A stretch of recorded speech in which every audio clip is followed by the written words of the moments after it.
Hello मेरे प्यारे बच्चों, तो आप सभी का हमारा इस YouTube चैनल मिशन 2 पे आप लोगों का स्वागत है। तो बच्चों, आज ये वीडियो आप लोगों के लिए बहुत ज़्यादा खास होने वाली है, क्योंकि आज हम इस वीडियो में क्लास 10th, ठीक है, झारखंड बोर्ड के लिए हिस्ट्री का कुछ इंपॉर्टेंट क्वेश्चन को लेकर आए हैं, ठीक है, जो कि सब्जेक्टिव है। बहुत सारे बच्चों का कमेंट पे था कि सर सब्जेक्टिव क्वेश्चन लेकर आइए, ठीक है।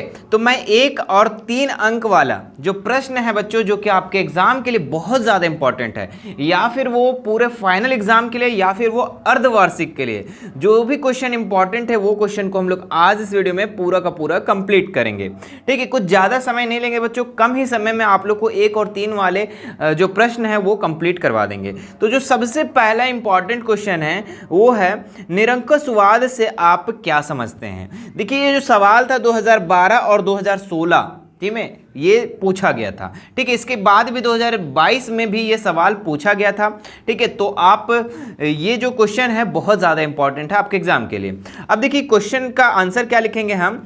निरंकुशवाद का सामान्य अर्थ एक ऐसी सरकार या शासन व्यवस्था है जिसकी सत्ता पर कोई प्रकार का कोई अंकुश नहीं होता, है ना।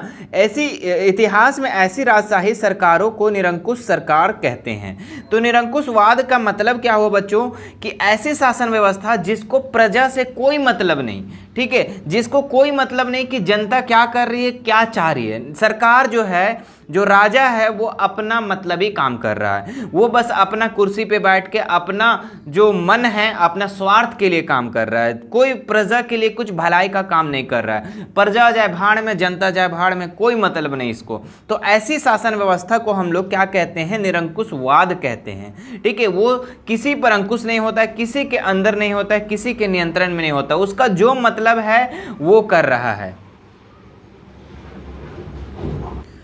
आगे पढ़ते हैं, क्या लिखा हुआ है। जो अत्यंत केंद्रीकृत सैन्य बल पर आधारित है और दमनकारी सरकारें भी होती है, ठीक है। इतना जब आप लिख लोगे बच्चों, तो यहां से आप लोग का 3 अंक का जो आंसर है वो क्लियर हो गया, ठीक है। चलो आगे बढ़ते हैं हम लोग। दूसरे सवाल, जो दूसरा इंपॉर्टेंट सवाल क्या है हमारा, the history of the loss of Vietnam नामक पुस्तक की रचना किसने की, ठीक है। वेरी वेरी इंपॉर्टेंट सवाल है बच्चों, ठीक है। तो इसका आंसर आप लोग को लिखना है फान बोई चाओ, ठीक है। तो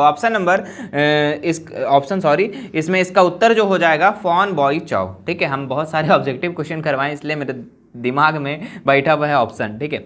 चलो, तो इसका आंसर आपको लिखना है फॉन बोई चाओ, ठीक है। देखिए 2013 में, 2015 में, ठीक है, और 2023 में भी पूछा गया सवाल है। आगे बढ़ते हम लोग। तीसरा नंबर सवाल बहुत इंपॉर्टेंट है।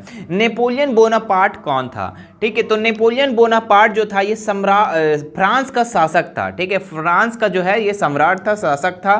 उन्हें क्रांति के पुत्र के रूप में जाना जाता है, मतलब क्रांति का पुत्र के नाम से भी नेपोलियन बोनापार्ट को जाना जाता था, ठीक है। 1804 में नेपोलियन बोनापार्ट ने खुद को फ्रांस का सम्राट का ताज पहनाया और फ्रांस में राजशाही को फिर से लागू किया, ठीक है। तो ये था नेपोलियन बोनापार्ट बच्चों, ठीक है। इसको आप लोग नोट डाउन कर लेंगे और अच्छे तरीके से याद कर लेंगे। आगे बढ़ते हम लोग। 4 नंबर सवाल क्या लिखा हुआ, ऑटोमन साम्राज्य का क्या तात्पर्य है। देखिए 2017 में पूछा गया सवाल है, ठीक है। 2020 में भी पूछा गया था सवाल। देखिए इसका आंसर क्या लिखना है।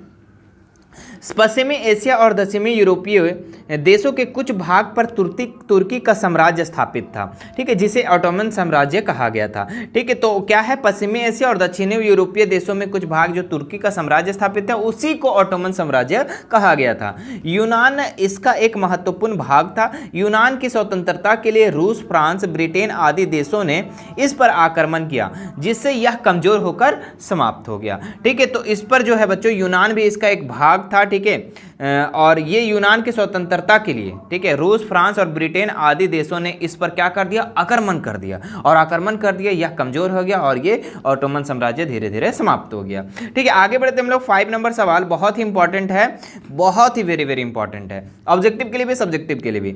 जब फ्रांस सीखता है तो बाकी यूरोप को सर्दी जुकाम हो जाता है, यह कथन किसका है। 2010 2018 में पूछा गया सवाल है। इसका आंसर हो जाएगा मेटरनिक, याद रखना मेटरनिक। आगे बढ़ते हम लोग। 6 नंबर सवाल क्या लिखा हुआ है। यंग इटली की स्थापना किसने की थी? ठीक है, 2009 में पूछा गया क्वेश्चन है। ठीक है, तो इसका आंसर जो हो जाएगा जियोसेपी मैत्सिनी। ठीक है, और ऑब्जेक्टिव में बच्चों, ठीक है, ऑब्जेक्टिव में तो हमको लग रहा है बहुत बार पूछा गया है, बहुत बार। ठीक है, तो इसको आप लोग नोट डाउन कर लेना। ठीक है, ये 6 सवाल था। ठीक है, तो आज की वीडियो हम यहीं तक खत्म करते हैं बच्चों। ठीक है, इसके बाद भी आप लोग को सेकंड जो पार्ट आएगा उसमें ये सब सारे क्वेश्चन को हम कंप्लीट करा देंगे। ठीक है, मुझे आशा है कि ये वीडियो आप लोगों को बहुत ज़्यादा पसंद आई होगी। तो पसंद आई होगी तो हमारी इस वीडियो को लाइक जरूर कर दीजिएगा और चैनल को सब्सक्राइब करके बेल आइकन बटन को जरूर प्रेस कर लीजिएगा अगर नहीं किए हैं तो। अगर आपकी इच्छा है तो ही सब्सक्राइब कीजिएगा बच्चों, अगर आपकी इच्छा नहीं है तो मत कीजिएगा, कोई दिक्कत वाली बात नहीं है। ठीक है, आपको लगता है इस चैनल से मुझे फायदा होने वाला है तो आप कर लेंगे। ठीक है, और भी बच्चों अगर आप हमारे ऑब्जेक्टिव प्रीवियस ईयर क्वेश्चन अगर आप देखना चाहते हैं, ठीक है, 2023, 2022 और 2021, ये 21 में तो एग्जाम नहीं हुआ था, 2020। ठीक है, ये सारे प्रीवियस क्वेश्चन को अगर आप देखना चाहते हैं तो आप हमारे इसी चैनल पे आप लोग को अपलोड हो जाएगा, आपको यहाँ देख सकते हैं। ठीक है, 2022 और 23 का साइंस सोशल साइंस अभी तक अपलोड हो चुकी है। ठीक है, क्लास 10th के लिए अगर बोर्ड के एग्जाम की तैयारी कर रहे हो तो चैनल को सब्सक्राइब जरूर कर लेना। ठीक है, हाँ, आपकी इच्छा हो तो, हम बोले भी थे कि आपकी इच्छा हो तो ही सब्सक्राइब करना। ठीक है, हाँ, और शेयर कर देना सभी लोगों को, आपकी इच्छा हो तो। ठीक है, और मेरे प्यारे बच्चों अगर आप हमारे साइंस का ऑब्जेक्टिव देखना चाहते हैं चैप्टर वाइज, ठीक है, किसमें चैप्टर वाइज अगर देखना चाहते हैं तो भी मिल जाएगा। मैथ का अगर आप सब्जेक्टिव देखना चाहते हैं तो भी मिल जाएगा। आपको प्लेलिस्ट बना दिया गया बच्चों, प्लेलिस्ट में जाकर आप चेक करेंगे और आपको वहाँ पे सभी चीज़ मिल जाएगा। ठीक है, जो भी आप चाहते हैं वो चीज़ मिल जाएगा। ठीक है, चलिए फिर मिलते हैं नेक्स्ट वीडियो में। और अगर हमारे आप टेलीग्राम, व्हाट्सएप और इंस्टाग्राम से जुड़ना चाहते हैं तो इसका लिंक जो है डिस्क्रिप्शन में दिया, वहाँ से आप हमसे जुड़ सकते हैं। चलिए मिलते हैं नेक्स्ट वीडियो में। Thank you so much.